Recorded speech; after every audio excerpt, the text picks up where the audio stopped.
বিসমিল্লাহির রহমানির রহিম।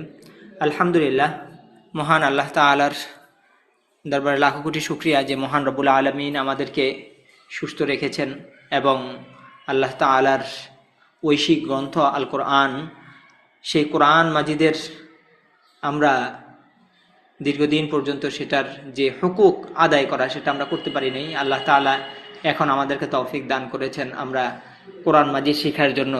যেই মাসে কোরআন মাজিদ অবতীর্ণ হয়েছে সেই রমজান মাসেই আল্লাহ তাআলা আমাদেরকে কোরআন শেখার জন্য একসাথ করে দিয়েছেন। এজন্য আল্লাহর কাছে লাখো কোটি শুকরিয়া।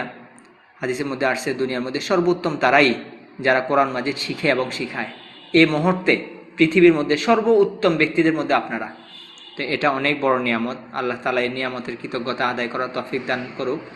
এই নিয়ামতের কৃতজ্ঞতা তখনই হবে যখন আমরা এখানে ধারাবাহিকভাবে ক্লাসগুলো করে আমরা এখান থেকে কোরআন শিখতে পারবো। তো আমরা গত ক্লাসে পড়েছিলাম মাখরাজ। তো মাখরাজের মধ্যে আমরা পড়েছিলাম হলো 6টি মাখরাজ আমরা পড়েছিলাম। আজকে আমরা বাকি মাখরাজগুলা সহজ আছে সেগুলো আমরা আজকে পড়ব। তো এর আগে আপনাদেরকে একটা কথা বলে রাখি, সেটা হলো আপনাদের তাজভিদ শিখতেছেন, আপনারা এখান থেকে যখন বের হবেন বা এখানের মধ্যে শিখেন তখন আপনাদেরকে অনেকে জিজ্ঞাসা করবে যে ভাই আপনি তো একটা তাজভিদের ক্লাস করেছেন, তাজভিদ অর্থ কি বলেন তো? বা অনেক আলেমের কাছে গেলেন, আপনাকে জিজ্ঞাসা করলো, তখন আপনি যেন বলতে পারেন তাজভিদ অর্থ অলঙ্কার শাস্ত্র। অলঙ্কার শাস্ত্র একজন মহিলা যেরকম স্বাভাবিকভাবে এই এমনি সাদামাটা দেখা যায় যখন সে কানের দুল, নাকের ফুল, এর পরবর্তীতে আরও সাজসজ্জা এগুলো করে, তো এই অলঙ্কার যখন পড়ে তখন তার সৌন্দর্যটা যেরকমভাবে বৃদ্ধি পায়। তো কোরআন মাজিদের মধ্যে তাজভিদটা হলো অলঙ্কার। তো এই অলঙ্কারগুলা কোরআন মাজিদের জন্য সৌন্দর্য।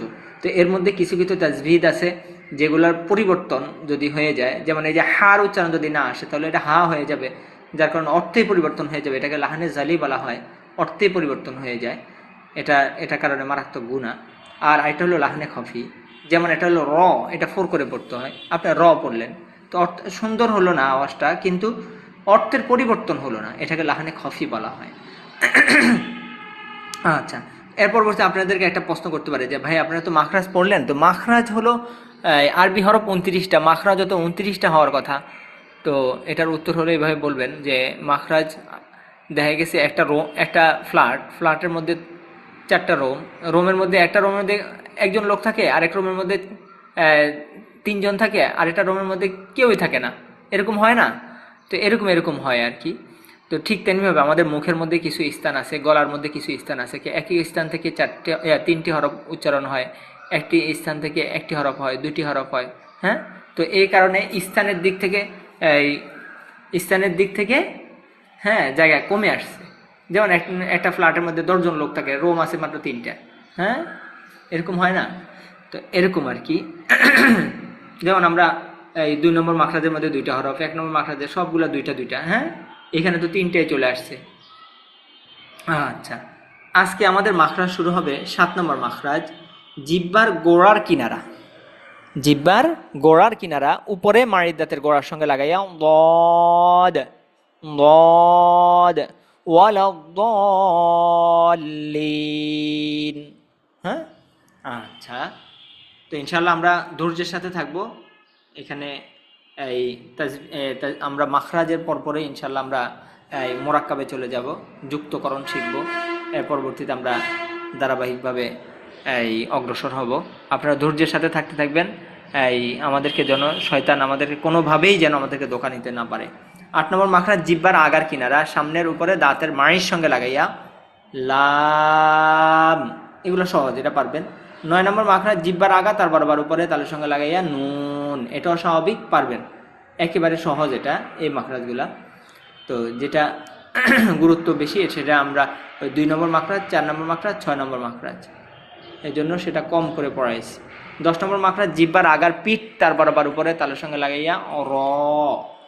11 নম্বর মাখরাজ জিহ্বার আগা সামনের উপরে দাঁতের মাড়ির সঙ্গে লাগাইয়া, সামনের উপরের যে আমাদের যে বড় 2টা দাঁত আছে সামনে, হ্যাঁ উপরের, এই দাঁতের মাড়ির সঙ্গে লাগাইয়া ত দাল তা। হ্যাঁ, এটাও পারবেন। এর পরবর্তীতে 11-র পরে কত হয়? 12 হয়, কিন্তু এখানে দিছে কত? 13, অর্থাৎ উপরের গুলো আগে শেষ করতেছে আর কি। জিহ্বার আগা সামনের উপরে দুই দাঁতের আগার সঙ্গে লাগাইয়া, এতক্ষণ পর্যন্ত এর আগে যেটা বলছে জিহ্বার আগার সামনের উপরে দুই দাঁতের গোড়ার সঙ্গে লাগাইয়া, এখন হলো আগার সঙ্গে লাগাইয়া ল দাল সা, নরম, একেবারে নরম। অনেকে বলে না এই তুমি জিহ্বার আগা দিয়ে কথা বলো কেন, এই জিহ্বার আগা দিয়ে কথা এটা বলতে হবে, ল দাল সা। এরপর 12 নম্বর মাখরাজ, জিহ্বার আগা সামনের নিচের, এবার নিচের দাঁতে আর চলে আসলো, সামনের নিচে দুই দাঁতের পেট ও আগার সঙ্গে লাগাইয়া সদ সিন জা। 14 নম্বর মাখরাজ, নিচের ঠোঁটের পেট সামনের উপরে দুই দাঁতের আগার সঙ্গে লাগাইয়া ফা, ওই ফুল ফল লিখতে যে ফ, হ্যাঁ এ ফ, ফা। 15 নম্বর মাখরাজ, দুই ঠোঁট হইতে ওয়াও বা মিম উচ্চারিত হয়, এটাও পারবেন সহজ, হ্যাঁ।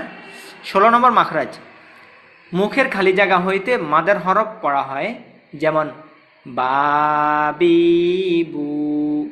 17 নম্বর মাখরাজ, নাকের বাঁশি হইতে গুন্নাহ উচ্চারিত হয়। 17 নম্বর মাখরাজ, নাকের বাঁশি হইতে গুন্নাহ উচ্চারিত হয়, যেমন আম্মা, আন্না। তো এখানের মধ্যে গুরুত্বপূর্ণ কোন মাখরাজ বিশেষভাবে আমাদের লক্ষণীয়, সেটা হলো গুণ্য আমরা পারবো, মাদের হরফ এটা পারবো, হ্যাঁ পরবর্তী এটাও পারবো। এখানের মধ্যে গুরুত্বপূর্ণ হলো আমাদের এ র দাল সা সদ সিন জা। 7 নম্বর মাখরাজ, জিহ্বার গোড়ার কিনারা উপরে মাড়ি দাঁতের গোড়ার সঙ্গে লাগাইয়া দদ। তাহলে এখানে কয়টা মাখরাজ, 1 2 3, এই 3টা মাখরাজ আমাদের গুরুত্বপূর্ণ। এই 3টা মাখরাজ আমরা খুব ভালো করে পড়বো। তাহলে আগে গেল 3টা, এখন ওর 3টা, মোট 6টা মাখরাজ। এই 6টা মাখরাজ আমাদের খুব ভালো করে আমাদেরকে মুখস্থ করে নিতে হবে ইনশাল্লাহ, এবং এটাকে যেন এটা যেখান থেকে বলা হয়েছে সেখান থেকেই যেন উচ্চারণ হয়। আল্লাহ তাআলা আমাদেরকে সেই তৌফিক দান করুক। তো তাহলে আমাদের মাখরাজ 1 থেকে নিয়ে একবারে 17 নম্বর মাখরাজ পর্যন্ত আমরা সবাই ইনশাল্লাহ গ্রুপের মধ্যে পড়া শোনায় দিব। গ্রুপের মধ্যে ওই যে বয়েস টিপ দিয়ে ধরে আমরা শোনায় দিব ইনশাল্লাহ। আর আমরা যে ভাইয়েরা আমরা উপস্থিত হয়েছি, আমরা সবাই চেষ্টা করব এই বেসের মধ্যে আমাদের পরিচিত যারা আছে সবাইকে আমরা অ্যাড করে দেওয়ার জন্য, যেন সবাই কোরআন মাজিদ শিখতে পারে, হ্যাঁ।